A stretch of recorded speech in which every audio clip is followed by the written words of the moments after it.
नमस्कार दोस्तों, स्वागत है एक बार फिर से आपका यूपीएससी प्रीलिम्स पीवाईक्यू में, जहाँ पे हम लोग देखो 1995 से लेकर 2005 2025 तक के सारे एमसीक्यू वगैरह कवर करेंगे डेली 5 क्वेश्चन के बेस पे, ठीक है? इसका जो कि एकदम डिटेल एनालिसिस होगा। चलिए शुरू करते हैं आज का क्लास। क्लास नंबर 2 ये हम लोग का है।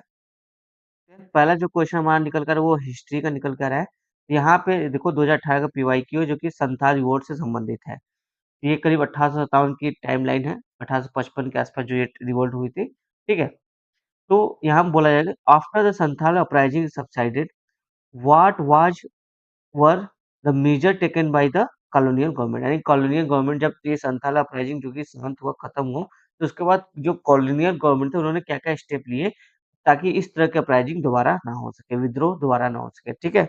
पहला स्टेटमेंट बोला जा रहा है यहाँ पे, the territories called Santhal Pargana were created. क्या संथाल प्रागना एक बनाई गई जिसको एक टेरिटोरी बनाई गई जिसको संथाल प्रागना कहा गया।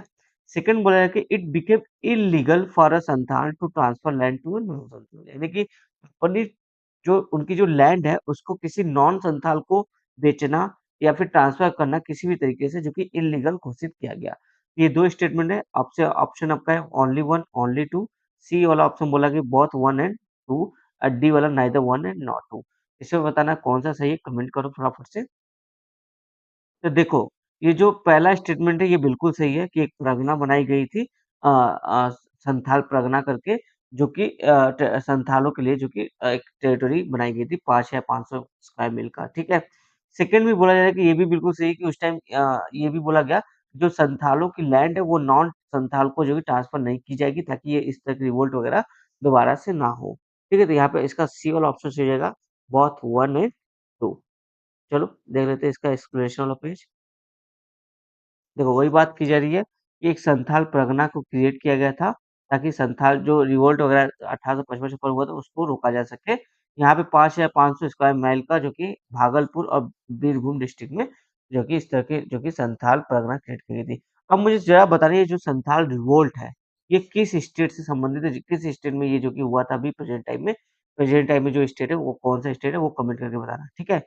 अब इसका इस तरह के जो संथाल परगना वगैरह बनाने का एम बस यही था कि एक जो कि टेरिटरी उनको प्रोवाइड की जाए संथालों को और उनकी इस टेरिटरी में किसी को हस्तक्षेप करने ना दिया जाए, ताकि इस तरह की रिवोल्ट वगैरह दोबारा ना क्रिएट हो सके। ठीक है? तो नेक्स्ट क्वेश्चन जो देखते हैं, नेक्स्ट क्वेश्चन हमारा जियोग्राफी से निकल कर आता है जो कि 2009 के पीवाईक्यू में पूछा गया है।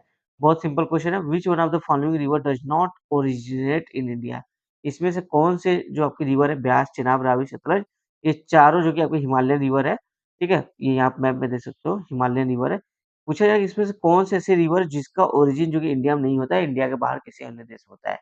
तो यहाँ पे जो आप देखोगे, जो आपका सतलज रिवर है, ठीक है? सतलज रिवर है, उसका ओरिजिन देखोगे तो इंडिया में नहीं होता है बल्कि तिब्बत में, यानी जो चाइना वाला पार्ट अभी चाइना ने ऑक्यूपाई किया है, वहाँ पे जो कि ओरिजिन होता है, इंडिया में नहीं होता है। ये मैप है देख लो आप, जैसे मैं ये बोला था, यहाँ देखो। ये जो सतलज रिवर है, ये देखो इसका फ्लो देखो कहाँ से जा रहा है। यहाँ मानसरोवर से कहीं से होके निकल रहा है, ठीक है? तो यही बोला जाए कि जो आपका सतलज रिवर है, इसका जो कि ओरिजिन और आपका जो सिंधु नदी है, ठीक है? दोनों का ओरिजिन इंडिया में नहीं है। बाकी सब जो कि चेनाब, रावी, ब्यास सबका जो कि इंडिया में ही ओरिजिन हमको देखने को मिलता है। चलो एक्सप्लेनेशन देख लेते हैं। एक्सप्लेनेशन में देख लो, यही बोला है कि ऑप्शन जो कि आंसर जो कि डी सही है, सतलज रिवर। सत यहाँ बोला जाए देखो अब बाकी सभी जो रिवर हैं उनके ओरिजिन भी हम यहाँ पे देखेंगे। तो जो सतलज रिवर का ओरिजिन है वो देखो तिब्बत के पास एक राकसताल लेक है, वहाँ से जो कि निकलता है जो कि माउंट कैलाश के समीप है। चेनाब रिवर का देख रहे थे ओरिजिन कहाँ से होता है। ये देखो 2 नदियों के मिलने के, एक चंद्रा एक भागा, भागलपुर नहीं भागा है यहाँ पे। चंद्रा और भागा ये जो 2 नदियाँ मिलती है तो इससे जो कि चेनाब रिवर बनती है। जो कि कहाँ पे इसका ओरिजिनेट है, टांडी जो कि कहाँ पे हिमाचल प्रदेश में, ठीक है। और रावी रिवर के बारे में देख लो, इसका ओरिजिन जो कि कुल्लू हिल्स में है, रोहतांग पास के पास जो कि कहाँ पर है, हिमाचल प्रदेश में है। और ब्यास नदी जो है उसका भी देखो ओरिजिन देखोगे तो ब्यास कुंड हिमाचल प्रदेश में है। तो एक चीज आपने नोट किया होगा कि जो आपका ब्यास है, रावी है और चेनाब है, तीनों का देखो जो कि ओरिजिन कहाँ पर है, हिमाचल प्रदेश स्टेट में ही तीनों का ओरिजिन देखने को मिल रहा है। तो कल हो सकता है इसमें से कौन सा स्टेट है, नदी है जो पूछ रही जिसका ओरिजिन हिमाचल प्रदेश में नहीं है या फिर केवल हिमाचल प्रदेश में है। ये तीनों चेनाब, रावी और ब्यास, तीनों का जो कि ओरिजिन जो कि आपका कहाँ पर है? हिमाचल प्रदेश में है। केवल सतलज का जो है कि आपका इंडिया में नहीं है, वो तिब्बत में है। तो ये भी आप एक तरह से ध्यान रख सकते हो। ठीक है? नेक्स्ट क्वेश्चन हम लोग देखते हैं अपना, जो कि आपका एंशिएंट इंडिया से निकल के आता है। तो देखो, ये भी आपका देखो 2010 का पीवाईक्यू में पूछा गया, काफ़ी अच्छा क्वेश्चन है।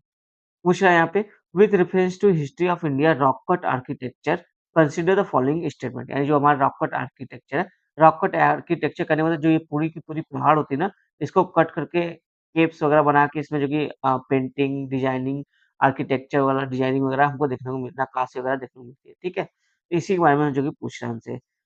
तो बोला गया कि पहला स्टेटमेंट यहाँ पे बोला जा रहा है, the caves at Badami are the oldest surviving rock cut caves in India. क्या ये सही है कि जो बादामी केव है वही ओल्डेस्ट है, कोई और नहीं है? ठीक है, पहला स्टेटमेंट। सेकंड बोले, द बराबर caves were originally made for आजीविका बाय एम्परर चंद्रगुप्त मौर्य। तो क्या बराबर केव्स आजीविका के लिए ही ओरिजिनली बनाया गया था, और क्या इसे चंद्रगुप्त मौर्य द्वारा ही बनाया गया? ये ध्यान देने वाली बात है। थर्ड स्टेटमेंट बोला रहा है, at Ellora caves were made for different faiths. Different faith मतलब कि कई तरह के कम्युनिटी कम्युनिज्म जो कि वहाँ पे अपने-अपने लोग कम्युनिटी के लोग चाहे वो हिंदू हो या फिर सिख हो, जैन हो, उस टाइम जो प्रेजेंट में जो रिलीजियस जो कि इवॉल्व हुए थे, वो सारे जो कि एक साथ देखने को मिलते हैं, डिफरेंट फेथ यहाँ देखने को मिलते हैं। तो देखो अजंता एलोरा के बारे में तो ये बात एलोरा के बारे में देखो तो ये बात तो बिल्कुल सही समझ आती है। जब हम एलोरा केव पढ़ते हैं डिटेल में, तो वहाँ पे ये सब बातें तो नज़र आती है। ठीक है? तो ये फँसता है हमारा मैटर 1 एंड 2 में। देखो ये जो पहला स्टेटमेंट है यही गलत हो जाता है कि जो बादामी रॉक कट केव है आर्किटेक्चर है, ये देखो ओल्डेस्ट नहीं है। इसकी जगह कौन सा है, बराबर जो केव्स है वो जो कि ओल्डेस्ट रॉक कट केव्स है हमारे इंडिया में। ठीक है? तो पहला स्टेटमेंट गलत रहता है। जो दूसरा बोला गया कि बराबर केव्स को जो कि चंद्रगुप्त मौर्य द्वारा बनाया गया था, जी नहीं, इसको अशोका द्वारा जो कि बनाया गया था। अशोका ने जो कि बराबर केव्स को बनाया था, ना कि चंद्रगुप्त मौर्य ने। पहला दूसरा स्टेटमेंट वहाँ गलत हो जाता है, तो ऑप्शन सी जो कि ओनली 3 जो कि सही निकल के आता है। ठीक है? चलो इसका एक्सप्लेनेशन भी थोड़ा देख लेते हैं। हालाँकि एक्सप्लेनेशन मैं आपको बता ही देता हूँ, लेकिन फिर भी देख लो यहाँ पे। तो देखो यहाँ बताया जाए कि जो ओल्डेस्ट सर्वाइविंग केव है हमारा, वो आपके बराबर केव है। यहाँ पे केव होगा। बराबर केव है जो कि कहाँ पर बिहार में हमको देखने को मिलता है 3rd सेंचुरी बीसी में जो कि इसको बनाया गया था। सेकंड क्यों गलत हो जाता है कि बराबर जो केव्स है उसको देखो एम्परर अशोका द्वारा बनाया गया था, ना कि चंद्रगुप्त मौर्य द्वारा। थर्ड इसलिए केव सही है क्योंकि जो एलोरा केव्स है वहाँ पे 6 टू 12th सेंचुरी में देखो कई तरह के जो कि वहाँ पे डेवलपमेंट होते रहे हैं, जिसमें हिंदुइज़्म, बुद्धिज़्म, जैनिज़्म के जो कि पेंटिंग्स, आर्किटेक्चर वगैरह हमको देखने को मिलते हैं। ये हमारा हो गया आपका एंशिएंट हिस्ट्री का क्वेश्चन। एक इकोनॉमिक्स के भी अच्छे क्वेश्चन देख लेते हैं जो कि देखो हाल ही में 2024 में जो कि इसको पूछा गया है। सिंपल क्वेश्चन भी है, अगर आपने थोड़ा-सा कॉन्सेप्ट क्लियर हो तो आप इज़िली कर लोगे। पूछा जा रहा है कि with reference to the sector of Indian economy consider the following pairs. Okay, economic activity यहाँ पर है और ये सेक्टर है, ये वाला सेक्टर है, ठीक है? और ये सारी इकोनॉमिक एक्टिविटी है। तो बोला जा रहा है कि स्टोरेज ऑफ एग्रीकल्चर प्रोड्यूस, क्या ये सेकेंडरी सेक्टर है? डेयरी फार्म, क्या ये प्राइमरी सेक्टर है? मिनरल एक्सप्लॉइटेशन, क्या ये टर्शियरी सेक्टर के अंतर्गत आता है? वीविंग क्लॉथ, क्या ये सेकेंडरी सेक्टर के अंतर्गत आता है? ठीक है, ये अलग-अलग सेक्टर दिए हैं और ये उसमें जो कि आने वाली चीज़ें हैं इकोनॉमिक एक्टिविटी वो दिया गया है। मुझे how many of the pairs given above are correctly match.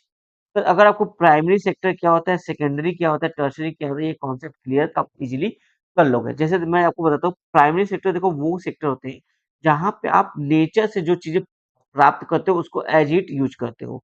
Nature से जो आपने प्राप्त किया उसको वैसे ही यूज़ किया, तो उसको क्या बोलते हैं हम लोग प्राइमरी सेक्टर। जैसे agriculture, fishing, dairy, farming product, ये सब क्या आपका आ जाते हैं प्राइमरी सेक्टर में आता है। सेकेंडरी सेक्टर में क्या आता है, जो आपने नेचर से प्राप्त किया है उसको मशीनों द्वारा या मैन्युफैक्चरिंग द्वारा थोड़ा-सा उसमें इंडस्ट्री यूज़ करके उसको मैन्युफैक्चर करते हैं, तो वो सेकेंडरी सेक्टर में हमारी चीज़ें आ जाती है। जैसे आप देखो ऑटो रिक्शा बनाना, कार मशीन बनाना, ठीक है?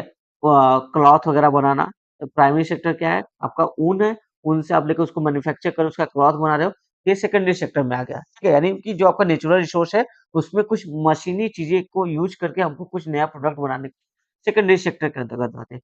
टर्शियरी सेक्टर में देखो सारे सर्विस सेक्टर आते हैं। ये सर्विस सेक्टर जो होता है, वो प्राइमरी और सेकेंडरी ठीक है? जो प्राइमरी और सेकेंडरी सेक्टर है इनको सपोर्ट करता है ताकि ये अच्छे से अपने काम कर सके, बूम हो सके।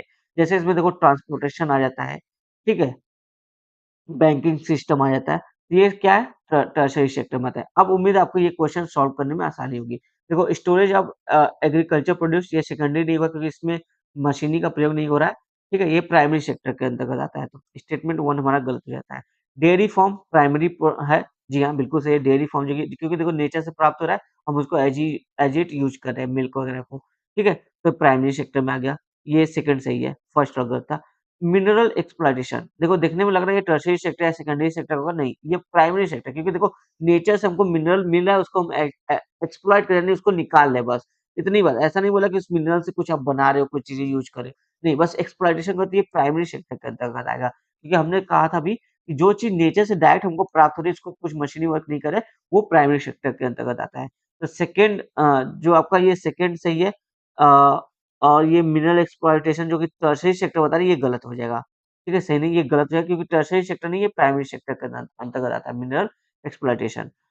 फोर्थ बोला है कि वीविंग क्लॉथ सेकेंडरी जी हाँ, जो क्लॉथ का बुनाई है कपड़े की बुनाई वो सेकेंडरी में आता है क्योंकि देखो ऊन जो कि हम नेचर यानी भेड़ वगैरह से प्राप्त करते हैं या फिर धागा रेशम जो कि कोकून से प्राप्त करते हैं लेकिन उसमें कुछ मशीनी यूज करके उसका कपड़ा बना रहे हैं तो वो सेकेंडरी सेक्टर में आ जाएगा यानी कि हमारे दो स्टेटमेंट थर्ड और फर्स्ट वाला गलत है सेकेंड एंड फोर्थ वाला पेयर जो कि सही है इसमें कितने पेयर सही हो जाएंगे इसमें दो पेयर जो कि सही हो जाएंगे तो बी ऑप्शन इसका सही हो जाएगा देखो कॉन्सेप्ट अगर आपको समझ इकोनॉमिक्स का यही सबसे बड़ा खेल है इकोनॉमिक्स जियोग्राफी पॉलिटी ठीक है इसमें आपको कॉन्सेप्ट चाहिए कॉन्सेप्ट सही है तो आप इजीली जो कि क्वेश्चन वगैरह कर सकते हो इसका एक्सप्लेनेशन वगैरह भी देख लेते हैं वही बात की जा रही है बी वाला ऑप्शन देखो सही है कि दो पेयर सही है जो मैंने आपको डिटेल में बताया वही सारा एक्सप्लेनेशन में आप बात कीजिए अगर आपको पढ़ना है तो आप 2 मिनट पहुंच करके पढ़ सकते हैं नेक्स्ट चलो पॉलिटी का क्वेश्चन देखते हैं ये भी 2010 या 11 क्वेश्चन था मैंने यहाँ पे मेंशन नहीं किया आप मेंशन कर लेना आई थिंक 2011 का क्वेश्चन है फिर भी चेक कर लेना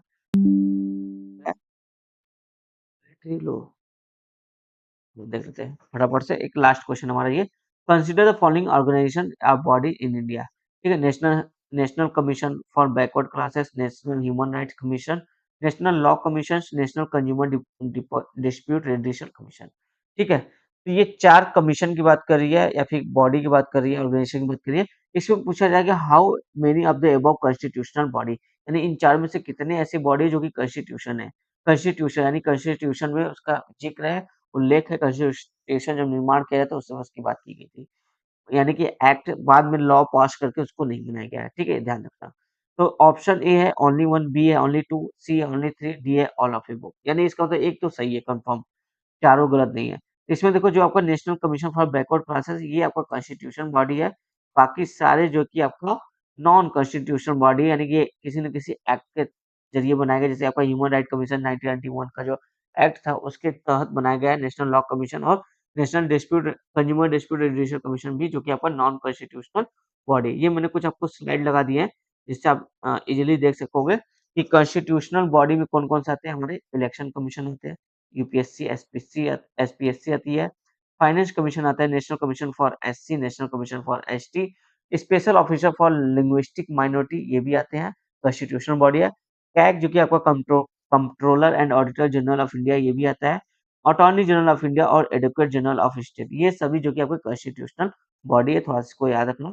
और नॉन कॉन्स्टिट्यूशनल बॉडी में देखो planning commission, national development council, national human right commission, state human right commission, central information commission, state information commission, central vigilance commission, CBI जो आपका सेंट्रल ब्यूरो ऑफ इन्वेस्टिगेशन और लोकपाल लोकायुक्त ये सभी जो कि नॉन कॉन्स्टिट्यूशनल बॉडी ये एक्ट से बनाए गए हैं या फिर किसी न किसी ऑर्डर के थ्रू जो कि बनाए गए हैं ठीक है ये ध्यान रखना ये रहे आज के हमारे 5 एमसीक्यू जो कि पीवाईक्यू के थे हमने डिटेल में एनालिसिस किया उम्मीद आपको पसंद आएगा क्लास सभी सर एंड मैम चैनल को सब्सक्राइब कर जुड़िए ऐसे ही आपको आगे क्लास